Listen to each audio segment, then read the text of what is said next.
सो हे students, hope कि आपको जो लास्ट लेक्चर हमने कवर किया है वो सारा क्लियरली अंडरस्टैंडेबल होएगा। लास्ट हमने जो कवर किया था दैट वाज डिकम्पोजिशन रिएक्शन, जिसमें बहुत सारे इंपॉर्टेंट क्वेश्चन बनते थे फ्रॉम सीबीएसई व्यू पॉइंट। और अभी हमारे पास जो है वो है डिस्प्लेसमेंट रिएक्शन। अगर आपको प्रीवियस वाली वीडियो में कोई भी डाउट है तो वो आप मेरे को जब मर्जी पूछ सकते हो। अभी के लिए जो हमारा टॉपिक है वो है डिस्प्लेसमेंट रिएक्शन, और आज हम दूसरा टॉपिक कवर करेंगे डबल डिस्प्लेसमेंट रिएक्शन। तो पहले हमारे पास है डिस्प्लेसमेंट रिएक्शन। अब डिस्प्लेसमेंट रिएक्शन क्या होती है? तो डिस्प्लेसमेंट का मतलब होता है कि किसी की जगह ले लेना, डिस्प्लेस हो जाना, यानी किसी की जगह लेना। सच एज कि मैं बोलूँ कि एक एलिमेंट है ए और एक कंपाउंड है बी एंड सी। एक एलिमेंट ए और दूसरा कंपाउंड है बी एंड सी। ये दोनों जब रिएक्ट होंगे तो ए जो है वो किसकी जगह ले लेगा? बी की, यानी ये बन जाएगा ए सी। पहले सी के साथ कौन था? बी। लेकिन ए ने क्या किया? धक्के से किसकी जगह ले ली है? बी की। तो उसने बना क्या दिया? ए सी, और यहाँ पर बी क्या रह गया? अकेला। तो इसको बोलते हैं डिस्प्लेसमेंट, यानी किसी की जगह ले लेना। बट ऐसा नहीं होगा कि जगह लेने के लिए आपको एक चीज़ हमेशा ध्यान में रखनी है कि जगह वो लेगा जो मोस्ट क्या होएगा? पावरफुल। जो ज़्यादा पावरफुल होएगा वही दूसरे को हटाकर उसकी जगह पे बैठ सकते हैं। जैसे मैं बोलूँ कि ए आपकी क्लास का वो स्ट्रॉन्ग लड़का या लड़की है जिससे सब डरते हैं, और बी वो सबसे कमज़ोर लड़का या लड़की है जिसको सब बुद्धू समझते हैं। तो यहाँ पर क्या होएगा? ए क्योंकि स्ट्रॉन्ग है, तो जैसे ही वो बी के पास जाएगा, अगर वो बी को बोलेगा बिना उठ, ओ यार उठ जा, तो फटाफट से जो बी है वो उठ जाएगा बिना कोई उसके साथ आर्ग्यूमेंट किए। तो यानी ए ज़्यादा स्ट्रॉन्ग था, इसलिए उसने किसकी जगह ले ली? बी की। अब बी कभी भी ए को जाके नहीं बोल पाएगा उठ यार। तो बी जो है वो क्या है? एक वीक है, इस वजह से बी जो है वो ए के साथ कभी भी झगड़े में नहीं आएगा। यानी कि strong always displaces the weak. अगर मैं बोलूं कि बी जो है वो वीक वन था और ए सी, ए यहाँ पे स्ट्रॉन्ग पर्सनैलिटी है, तो बी ए को कभी भी डिस्प्लेस नहीं कर पाएगा, क्योंकि weak one can not displace the strong one. और यहाँ पर हम लिखेंगे कि ये कोई भी रिएक्शन नहीं हो पाएगी, कारण क्योंकि बी जो है वो ए को डिस्प्लेस नहीं कर पाएगा। तो ये हमारे पास बेसिक कंसेप्ट था डिस्प्लेसमेंट रिएक्शन का। अब हमारे पास जैसे यहाँ पर है, ये जो स्ट्रॉन्ग और वीक की मैंने बात करी, ये हमें हमारी रिएक्टिविटी सीरीज बताती है कि कौन से एलिमेंट्स ज़्यादा स्ट्रॉन्ग है और कौन एलिमेंट कम स्ट्रॉन्ग या वीक है। अभी हमारे पास है डिस्प्लेसमेंट रिएक्शन, जिसमें उन्होंने एक्टिविटी दे रखी है 1.9। उन्होंने लिखे कि आप 3 आयरन नेल लीजिए और उनको अच्छे से रब कीजिए सैंड पेपर के साथ। यानी 3 आयरन नेल्स लो, उसके ऊपर जितना भी जंग वगैरह लगा है उस सारे जंग को सैंड पेपर के साथ क्लीन कर दो। 2 टेस्ट ट्यूब लो, उनके ऊपर मार्किंग कर दो ए और बी की। इन ईच टेस्ट ट्यूब, दोनों टेस्ट ट्यूब में 10 मिलीलीटर कॉपर सल्फेट का सोल्यूशन हमने डालना है। हमने अब क्या करना है कि जो 3 कील हमने ली थी उनमें से कोई 2 कील को एक धागे के साथ बांधकर कॉपर सल्फेट के सोल्यूशन में डुबो देने। और ये हमारी ट्यूब कौन सी है? बी। तो हमने क्या किया, 3 हमारे पास आयरन नेल्स थी, जिसमें से 2 आयरन नेल्स को बांधा और उनको टेस्ट ट्यूब बी वाले कॉपर सल्फेट के सोल्यूशन में डुबोना है। दैट मीन्स कि हमने एक आयरन नेल का बिल्कुल यूज नहीं किया और हमने अपनी टेस्ट ट्यूब ए का बिल्कुल यूज नहीं किया। ऐसा हमने क्यों नहीं किया है? क्योंकि हमें आगे जाके इनका क्या करना है? कंपैरिजन। तो हमने यहाँ पे देखा कि टेस्ट ट्यूब बी में हमने एक्सपेरिमेंट किया है, टेस्ट ट्यूब ए के कॉपर सल्फेट के सोल्यूशन को हमने कुछ भी नहीं किया। आफ्टर 20 मिनट्स, आप 20 मिनट बाद क्या देखोगे? Take out the iron nail from the copper sulphate solution. Iron nail को कॉपर सल्फेट के सोल्यूशन से बाहर निकालिए। अब आप कंपेयर करना test tube A and test tube B को, और वो जो 2 नेल्स जिनको हमने कॉपर सल्फेट के सोल्यूशन में डुबोया था उसको उस तीसरी नेल के साथ जो कि हमने सोल्यूशन से बाहर रखी थी। तो हम ऑब्जर्व क्या करेंगे वो हमारे नेक्स्ट पेज पे है। ऑब्जर्वेशन में क्या निकल कर आएगा? ये वो आयरन नेल थी जो हमने टेस्ट ट्यूब में डुबो के रखी थी, ये वो आयरन नेल थी जिसको हमने कुछ भी नहीं किया था। तो हमें देखने को मिला कि जो आयरन नील हमने कॉपर सल्फेट के सोल्यूशन में डुबोई थी, वो आयरन नील जो है वो पूरी तरह से उस पर क्या लग चुका है, जंग। इसके अलावा ये वो टेस्ट ट्यूब है ए, जिसमें कॉपर सल्फेट के सोल्यूशन को हमने नहीं छोड़ा था और यहाँ पर जो है नहीं छेड़ा था, और यहाँ पर जो है ये टेस्ट ट्यूब बी है, जिसके कॉपर सल्फेट के सोल्यूशन में हमने आयरन नील्स को डिप किया था। अब हमें क्या देखने को मिला कि जिसमें हमने कोई भी एक्सपेरिमेंट परफॉर्म नहीं किया, वहाँ पर कॉपर सल्फेट का सोल्यूशन किस तरीके का है, ब्लू कलर का। लेकिन यहाँ पर जहाँ पर हमने जो आयरन नील थी उनको इसके अंदर इमर्स किया था, वो वाला कॉपर सल्फेट का सोल्यूशन जो है उसका कलर क्या हो चुका है, फेड। यही हमारी क्या है, डिस्प्लेसमेंट रिएक्शन।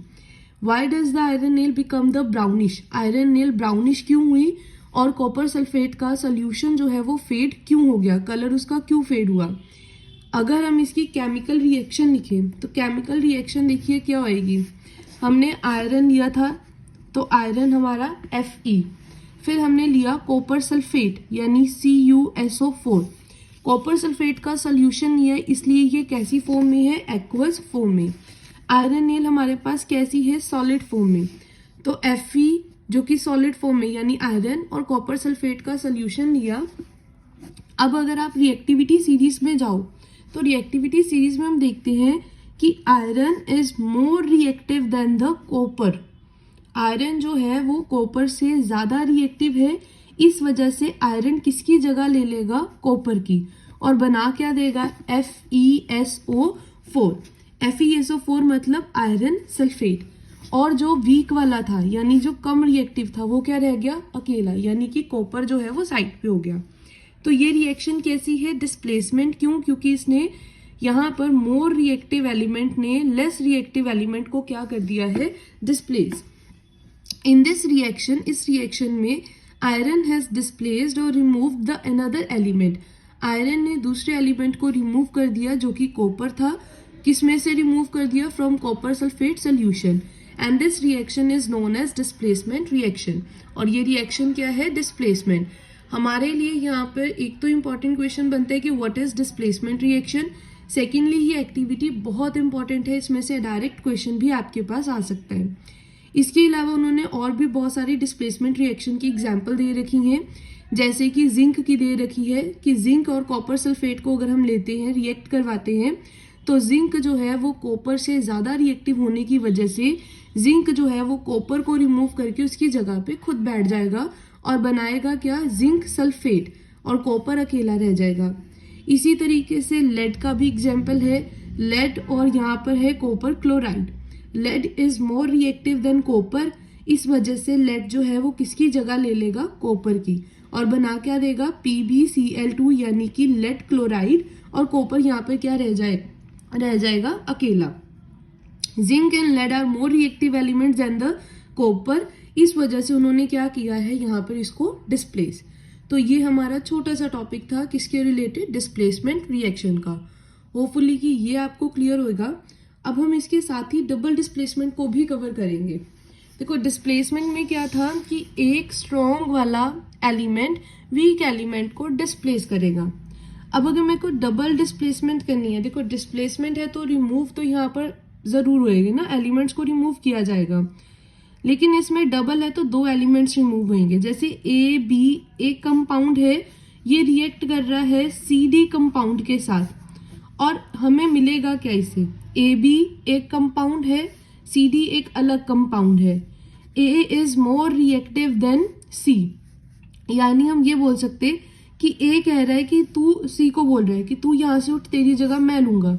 तो अगर A C की जगह लेता है तो बन क्या जाएगा, A and D। But C भी उसको बोलेगा अच्छा तू ऐसा कर, तू भी यहाँ से उठ, तेरी जगह मैं लूंगा, यानी वहां पर क्या हो जाएगा, C एंड B। तो A डिस्प्लेसेस C और C डिस्प्लेसेस A। इस वजह से ये रिएक्शन कैसी है, डबल डिस्प्लेसमेंट, क्योंकि यहाँ पर दो एलिमेंट्स को क्या किया गया है, डिस्प्लेस।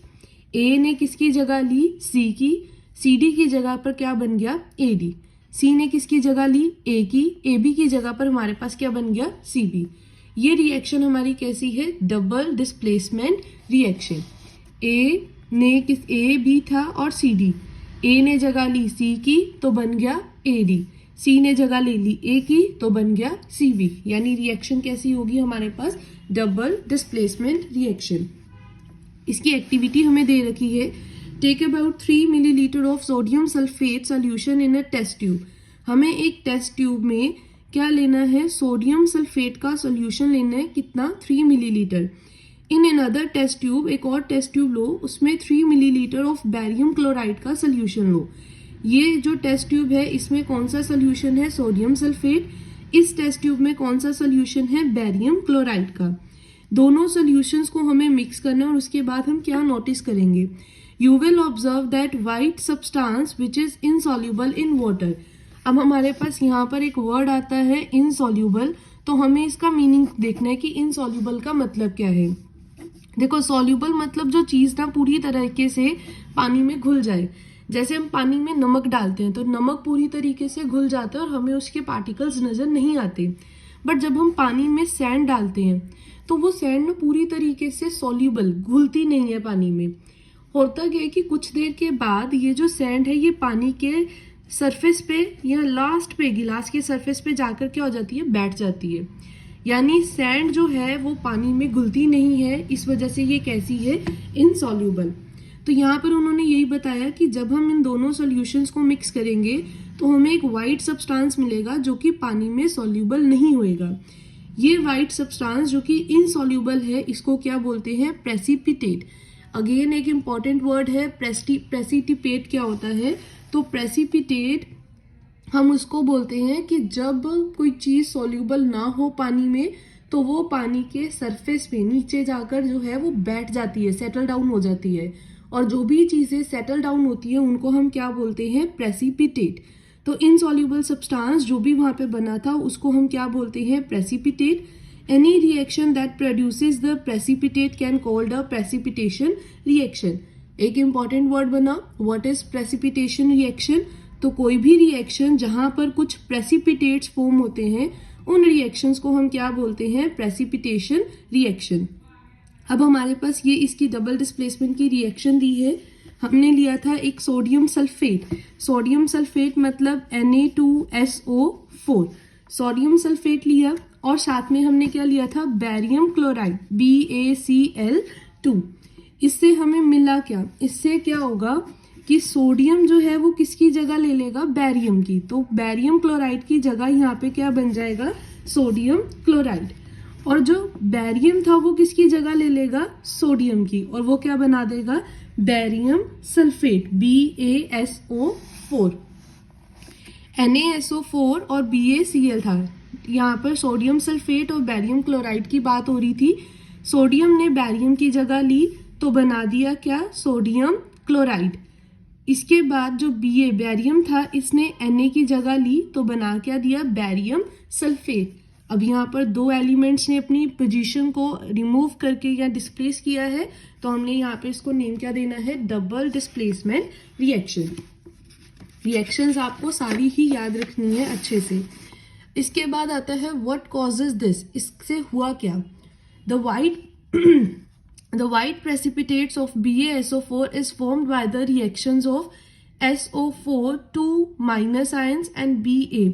बेसिकली ना यहाँ पर आपको एक ही चीज़ दिमाग में रखनी है कि यहाँ पर आयंस जो हैं वो एक्सचेंज किए जाते हैं। ये लाइन हमें देखनी है। सच रिएक्शंस, डबल डिस्प्लेसमेंट की डेफिनेशन है ये, वो रिएक्शंस जहाँ पर एक्सचेंज ऑफ आयंस हो between the reactant is called double displacement reaction. वो रिएक्शंस जहाँ पर आयंस क्या होते हैं, एक्सचेंज, कहाँ पर, बिटवीन द रिएक्टेंट, उनको हम क्या बोलते हैं, डबल डिस्प्लेसमेंट रिएक्शंस। जैसे हमें यहाँ पर पता है कि हमारे पास Na पॉजिटिव होता है, SO4 -2 है क्योंकि SO4 की वैलेंसी 2 है और वो कैसी है, माइनस। बैरियम क्लोराइड की वैलेंसी +2, Cl की वैलेंसी -1। हुआ क्या, आयंस एक्सचेंज हुए। ये जो Na पॉजिटिव था इसने इसकी जगह ली तो बना क्या दिया, NaCl। ये जो बैरियम था इसने इसकी जगह ली तो बना क्या दिया, BaSO4। यानी यहाँ पर आयंस क्या हुए हैं, एक्सचेंज। और ऐसी रिएक्शंस जहाँ पर आयंस एक्सचेंज होते हैं बिटवीन द रिएक्टेंट्स, उन रिएक्शंस को हम क्या बोलते हैं, डबल डिस्प्लेसमेंट रिएक्शन।